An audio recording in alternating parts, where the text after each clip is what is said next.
अस्सलाम वालेकुम व्यूवर्स, आज मैं आप लोगों के लिए देगी मटन कोरमे की रेसिपी लेकर आई हूँ। बहुत ही आसान रेसिपी है और घर के सिंपल मसालों से हम बहुत ही बेहतरीन कोरमा बना के तैयार करेंगे और इसको आप बना के दावतों पे पार्टीज़ वगैरह में सर्व कर सकते हैं, क्योंकि दावतों वाली रेसिपी है और बिल्कुल ओरिजिनल कोरमे वाली रेसिपी है ये। तो इस वीडियो को लास्ट तक ज़रूर देखिएगा।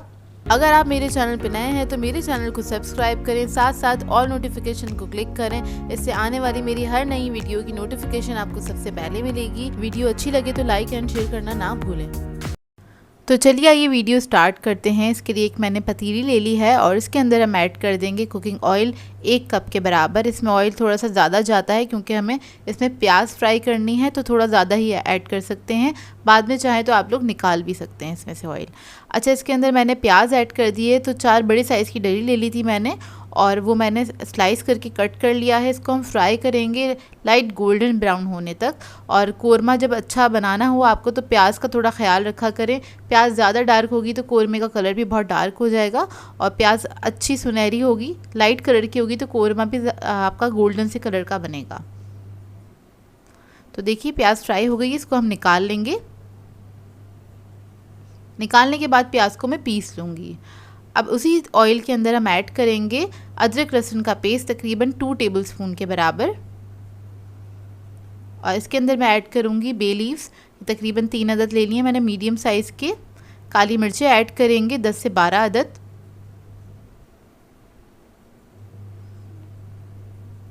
लौंगे ऐड करेंगे इसमें 10 से 12 अदद।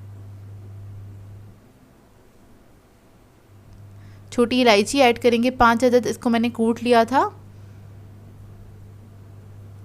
और फिर हम इसके अंदर मसाले ऐड करेंगे। तो लाल मिर्चों का पाउडर ऐड कर रही हूँ मैं 2 टेबलस्पून के बराबर।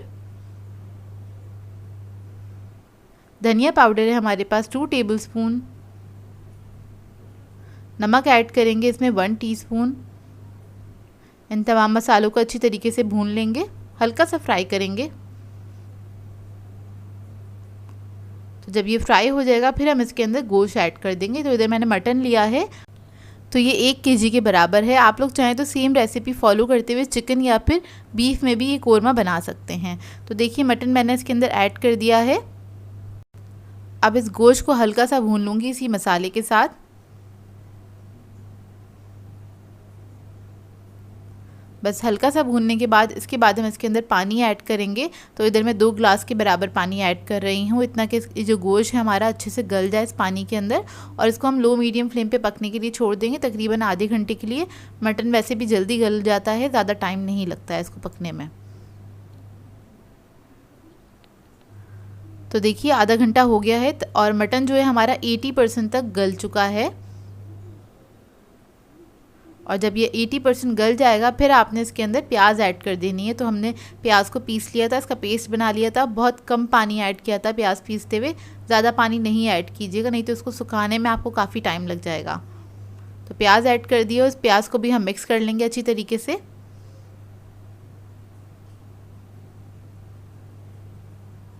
और प्याज ऐड करने के बाद भी हम इसको पकने के लिए छोड़ देंगे। थोड़ा इसको कवर करके पकाएंगे लो मीडियम फ्लेम पे, तकरीबन 10 से 15 मिनट, ताकि अच्छे से भुनाई पे आ जाए। तब तक आपने इसको पकाना है। तो देखिए सालन जो है हमारा भुनाई पे आ चुका है, सारा ऑयल आ गया है ऊपर और जो गोश्त है हमारा गल गया है। जब गोश्त गल जाएगा अच्छी तरीके से फिर आपने इसके अंदर ऐड करना है दही। तो इधर मैंने आधा कप दही लिया था, उसको मैंने फेंट लिया था, उसके अंदर कोई लम्स नहीं होने चाहिए।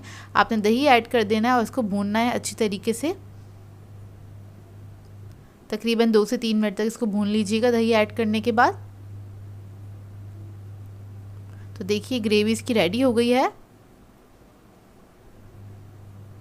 और लास्ट में हम इसके अंदर ऐड करेंगे गरम मसाला। तो 1/2 टीस्पून गरम मसाला है मेरे पास, ये ऐड कर दूंगी। जायफल जावित्री का पाउडर ऐड करेंगे इसके अंदर 1/4 टीस्पून के बराबर।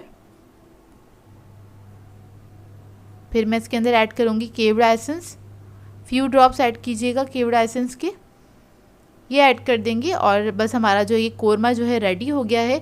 ये ऐड करने के बाद आपने फ्लेम ऑफ कर देनी है। इसको 5-10 मिनट के लिए कवर करके छोड़ दीजिएगा ताकि जो हमने चीज़ इसमें ऐड की उसकी अच्छी खुशबू इसके अंदर आ जाए। और उसके बाद आप इसको सर्व कर सकते हैं। तो आप इसको नान के साथ सर्व कर सकते हैं, कुलचों के साथ, शीरमाल के साथ और ताफ्तान के साथ। बहुत ही मज़ेदार लगता है ये कोरमा और ये बिल्कुल ऑथेंटिक रेसिपी है जो मैंने आप लोगों को सिखाई है। बहुत सिंपल तरीका है इसको बनाने का और बस कुछ चीज़ों का आपको ख्याल रखना होता है इसका भुनाई वगैरह का, लेकिन ये बहुत बेहतरीन मज़ेदार बन के तैयार होता है। ट्राई करें तो अपना फीडबैक ज़रूर दीजिएगा। सो व्यूअर्स, अगर आप लोगों को मेरी रेसिपीज़ अच्छी लगती हैं तो मेरे चैनल को सब्सक्राइब करें, लाइक करें, कमेंट ज़रूर किया करें, शेयर भी ज़रूर किया करें अपने फ्रेंड्स के साथ, फैमिली के साथ। तो मुझे अपनी दुआओं में याद रखिएगा। अल्लाह हाफ़िज़।